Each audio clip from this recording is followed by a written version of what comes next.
आप मुझे give and take कर रहे हैं। आप जहां करोड़ों रुपया चंदा और धंधा कर रहे हैं, मेरे पैसे दे दीजिए, हम आपके काम आ जाएंगे।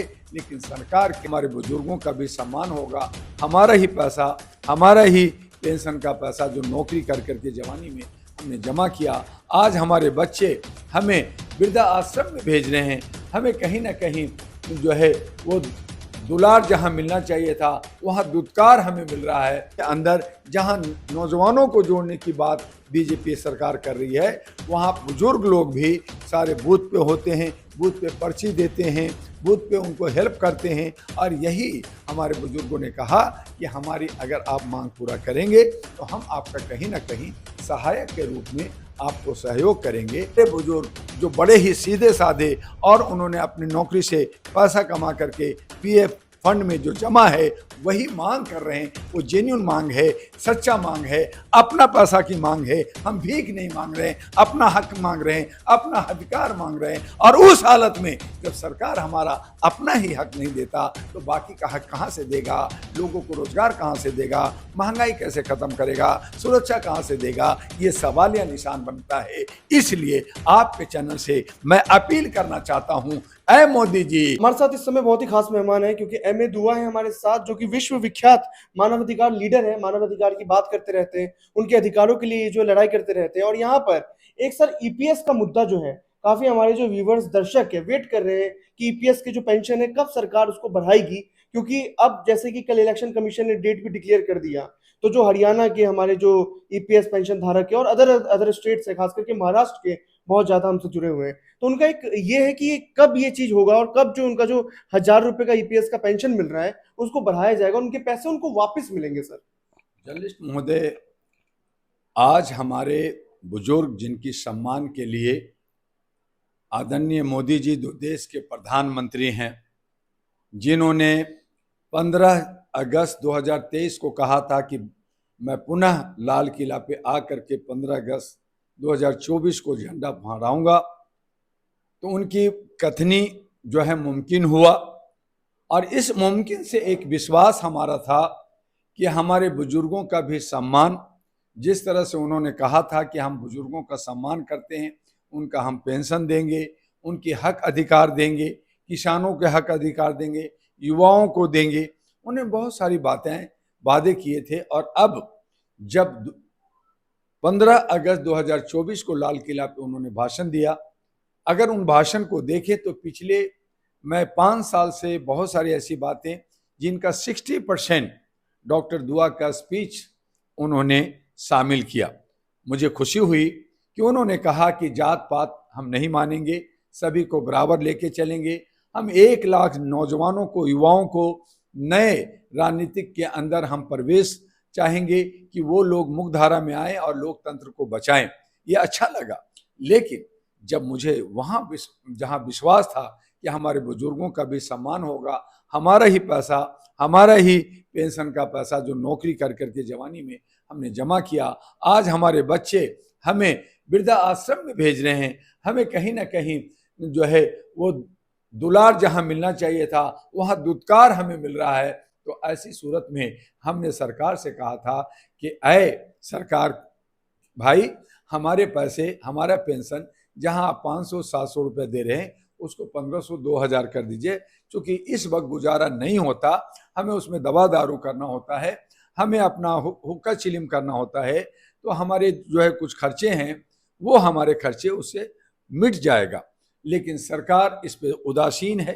सरकार हमारे ही पैसे को नहीं दे रही है। और यही ईपीएस 95 की मांग है। कैप्टन ब्रिगेडियर अशोक रावत जी इसको लीड कर रहे हैं। उन्होंने कहा कि अगर हमारी मांगे पूरी नहीं हुई तो महाराष्ट्र के अंदर हम लोग जो है असेंबली का इलेक्शन जो अक्टूबर में होने जा रहा है, हम उसका विरोध करेंगे या हम अपने लोगों को खड़ा करेंगे। यही कमोबेश पूरे भारत के सभी राज्यों में, चाहे वो हरियाणा हो, चाहे वो हमारा झारखंड हो, चाहे कश्मीर हो, अन्य तमाम हिस्सों में हमारे बुजुर्गों की यही मांग है कि उनका जो है जीने का एक सहारा, एक पेंशन है और उसी की कमाई है, वो उनको दे दें। लेकिन दे नहीं रहे। अब देख रहे हैं कि 3 फेज पे जम्मू कश्मीर का भी चुनाव की घोषणा हो गई है।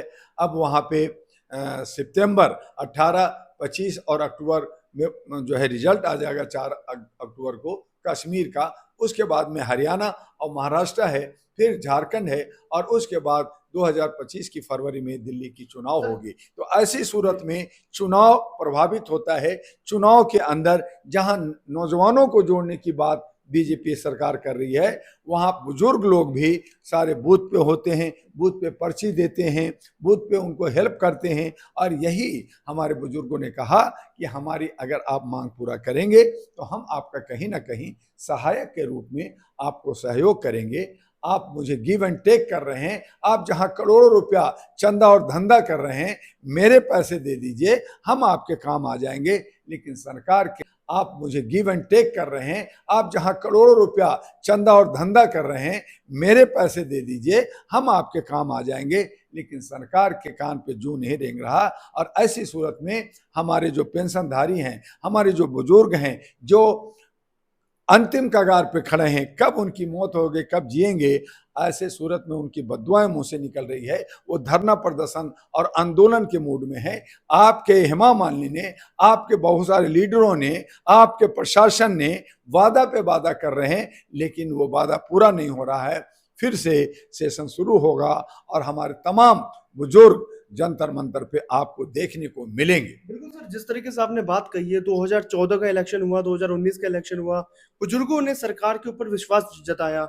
आपने हेमा मालिनी का नाम लिया, उन्होंने भी अशोक रावत जी काफी बार मिले उनसे और काफी बार उन्होंने कहा कि ऐसा होगा, आगे ऐसा हो जाएगा, आश्वासन दिया। सर, इसको झूठा आश्वासन ही कह सकते हैं हम, या फिर ये भी कह सकते हैं कि जो आने वाला विधानसभा चुनाव है उसमें भारी नुकसान उठाना पड़ेगा सरकार को? सही जर्नलिस्ट महोदय, जब सांसद की बात नहीं सुनी जा रही है, जब ज्वाइंट सेक्रेटरी की बात नहीं सुनी जा रही है, पीएमओ ऑफिस में चूंकि ये करोड़ों रुपया हमारे ही पैसे, जो बुजुर्गों का पैसा है, उसको ये इलेक्शन में खर्च कर रहे हैं, वो अपने धरना प्रदर्शन में खर्च कर रहे हैं, अपने जो है घूमने घामने में कर रहे हैं। ऐसे ही पीएम फंड में पीएफ जो है रिलीफ फंड है, उसका मिसयूज हो रहा है, इलेक्ट्रो बॉन्ड का पैसा मिसयूज हो रहा है। सब लोग, मैं सिर्फ बीजेपी को नहीं कह रहा, बल्कि जितनी भी पार्टियां, 12 पार्टियां करीब करीब जो है, जो कॉरपोरेट पार्टियां हैं, ये सिर्फ लूटने में लगी है, मुख्य मुद्दा पे काम नहीं करती है। ये सिर्फ जात धर्म और लड़ाने और नफरत की राजनीति करती है। मुख्य मुद्दा से जहां नौजवानों का, बुजुर्गों का सम्मान, महिलाओं का सम्मान हर जगह, न मणिपुर में बोलते, न जो है कलकत्ता के बारे में बोलते, न उत्तर प्रदेश के बारे में बोलते, और अन्य जगहों पे जो महिलाओं के साथ जो दुर्व्यवहार हो रहा है, जो उनको सुरक्षा चाहिए, हमारी बहु बेटियां, हमारी नाजुक लड़कियां जो डॉक्टर है, इंजीनियर है, उनके साथ हो रहा है, उन पे कानून जो है सख्त होना चाहिए। उनका जो है न्यायपालिका पे भी विश्वास उठता जा रहा है, वहां भी एक्शन होना चाहिए, और उनको फास्ट ट्रैक कोर्ट में कर करके वो जितने भी मुजरिम हैं उनको जो है सड़कों पे लाना चाहिए। जनता उसको सजा देगी। और इसी तरह से हमारे बुजुर्ग जो बड़े ही सीधे साधे, और उन्होंने अपनी नौकरी से पैसा कमा करके पीएफ फंड में जो जमा है वही मांग कर रहे हैं, वो जेन्युइन मांग है, सच्चा मांग है, अपना पैसा की मांग है। हम भीख नहीं मांग रहे हैं, अपना हक मांग रहे हैं, अपना अधिकार मांग रहे हैं। और उस हालत में जब सरकार हमारा अपना ही हक नहीं देता तो बाकी का हक कहां से देगा? लोगों को रोजगार कहां से देगा? महंगाई कैसे खत्म करेगा? सुरक्षा कहां से देगा? ये सवालिया निशान बनता है। इसलिए आपके चैनल से मैं अपील करना चाहता हूं, ऐ मोदी जी, ऐ अमित शाह जी, आप जो है सबको कुछ दिया, सबको साथ देके सबका विकास करना चाहते हैं। अपने बुजुर्गों का, हम इन बूढ़े लोगों का आप आशीर्वाद ले लीजिए, उनका दुआ ले लीजिए। शायद जो आपका विजन है कि 2047 तक राज करेंगे, देश को विकास की तरफ ले जाएंगे। हालांकि हालात बहुत बुरी है, विश्व के अंदर थर्ड वर्ल्ड वॉर की तैयारियां चल रही है। कब थर्ड वर्ल्ड वॉर शुरू हो जाएगा, 25 में या 26 में, कब हो जाएगा कह नहीं सकते। ऐसी सूरत में हम 2 पल खुशी खुशी जीना चाहते हैं। हम बुजुर्ग बूढ़े हो गए हैं, हमारे दांत टूट गए हैं, हम जो है मांस मछली नहीं खाते, हम घास फूस खा के जिंदगी जीते हैं। थोड़ा सा मेरा पेंशन जो आप 700-800 कर रहे हैं उसे 2000 कर दीजिए, आपकी कृपा होगी। तो वैसे कई जो ये बुजुर्ग हैं वो ठगा हुआ महसूस कर रहे हैं, क्या उनको ठगा गया है? और इसका जो खामियाजा है वो लोकसभा चुनाव में भी भुगता है भाजपा ने। सही कह रहे हैं जर्नलिस्ट महोदय कि हम अपने ही पैसा, अपने ही हक जब मांग रहे हैं, जब हमारा हक नहीं मिल रहा, तो ये ठगा ही कहेंगे। जब इलेक्शन होता है तो यही तमाम बुजुर्गों को बूथ पे रखते हैं और उनके लिए पर्चियां बंटवाते हैं। इन्हीं जो स्कूल के अंदर टीचर होते हैं, वो अभिभावक होते हैं, उनका आप जो है मशीनरी में साथ लेते हैं, उनको सहयोग लेते हैं। और अगर उनको आप भूखा मार देंगे तो भूखा जो है मरा हुआ घोड़ा घास नहीं खा सकता, हम मर जाएंगे और आप फिर पेंशन दोगे तो किस बात का? कहीं ना कहीं हमारे साथ बेईमानी हो रहा है, कहीं ना कहीं हमारे साथ नाइंसाफी हो रहा है। और इसीलिए कहा कि एक देश के प्रधानमंत्री को जो मोदी है तो मुमकिन है, उस मुमकिन को करने के लिए आप बुजुर्गों का जो पेंशन है उनको दे दीजिए, एक मुश्त दे दीजिए, या उनको जो है जितना मिल रहा है उसका डबल कर दीजिए ताकि उनका खर्चा उनका निकल पड़े। आप 2 किलो चावल दे रहे हैं, आप सिलेंडर दे रहे हैं, आप जो है शौचालय दे रहे हैं, तो हमारे गरीबों का हमारा पैसा, हमारा कमाया हुआ मेरे पैसे क्यों रोक रहे हैं? उनको दे करके आशीर्वाद लीजिए मोदी जी, तब मैं समझूंगा कि आप बायोलॉजिकल नहीं, सही माने में आप विष्णु का अवतार हैं, जो आप हर काम को मुमकिन कर सकते हैं। दुआ जी, आप मानव अधिकार के लिए हमेशा से लड़ते आए हैं और खास करके जो सहारा और ईपीएस के लोगों हैं उनकी आवाज आप हमेशा से उठाते आए हैं। सर, कुछ नसीहत, कुछ मैसेज देना चाहेंगे उन बुजुर्गों को, जो बुजुर्ग जो है काफी आक्रोश में आ जाते हैं और काफी आक्रोश में आकर के जंतर मंतर पे प्रदर्शन करते हैं? क्या मैसेज रहेगा सर? देखिए, बिल्कुल सही कहा। देश के अंदर बहुत सारे कार्यक्रम होते हैं। 15 अगस्त को हम लोग लाल किला पे प्रधानमंत्री को अच्छी अच्छी शुभ शुभ बातें सुनने की इंतजार करते हैं।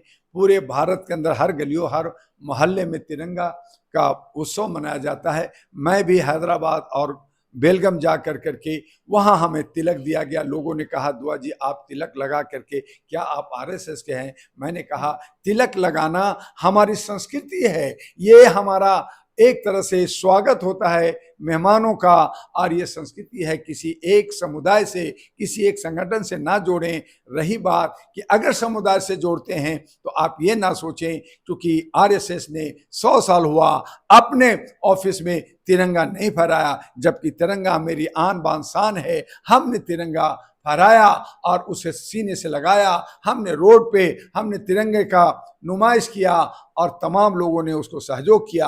हम चाहेंगे कि आरएसएस और मुस्लिम लीग, जो 100 साल उन दोनों का हो गया है, वो भी तिरंगा का मान सम्मान करें, महिलाओं का मान सम्मान करें, बुजुर्गों का जो पेंशन मांग रहे हैं, अपना हक अधिकार मांग रहे हैं, उसके लिए आवाज उठनी चाहिए। उनका जो हक अधिकार मिल जाए, बस इससे ज्यादा हमें नहीं चाहिए। हाँ, हमें बेरोजगारों को, नौजवानों को रोजगार दीजिए। आप 1 लाख रोजगार नौजवानों को लीडर बनाना चाहते हैं, लेकिन आप उनको जो है रोजगार से युक्त नहीं करना चाहते, आप उनको शिक्षित नहीं करना चाहते, आप उनको अनपढ़ गंवार बना करके डंडा भाजने के लिए, झंडा उठाने के लिए आप उनको प्रेरित कर रहे हैं, तो ये उचित नहीं है। आपके कथनी और करनी में कहीं ना कहीं विरोधाभास है, कहीं ना कहीं लालच है, कहीं ना कहीं लोगों को तोड़ने और दबाने का हमें मंशा दिख रही है। ऐसा नहीं होना चाहिए। हम संविधान को इज्जत करते हैं, हम लोकतंत्र का इज्जत करते हैं, और इस हालत में चाहे वो हिंदू हो, मुसलमान, सिख हो, ईसाई हो, चाहे छोटा हो या बड़ा हो, तमाम लोगों को, जो आपने कहा हम जात धर्म नहीं करते, तो आप सबको लेकर के भारत के 141 करोड़ के देश के प्रधानमंत्री बनिए, सबका चहेता बनिए, और फिर सच्ची कहा जाए कि अगर आपने ऐसा किया तो इतिहास बना लेंगे, और फिर क्या पता कि हम ही लोग आपकी मूर्ति बना के आपकी आरती उतारें और कहें कि सचमुच में कलयुग के अंदर जहां पे बेईमानी हो रहा है, जहां सिया राम ने कहा था राम जी को कि ऐसा कलयुग आएगा, हंस सुनेगा दाना तुनका, कौवा मोती खाएगा, तो ये चोर उचक्के, ये भ्रष्टाचार हो रहा है।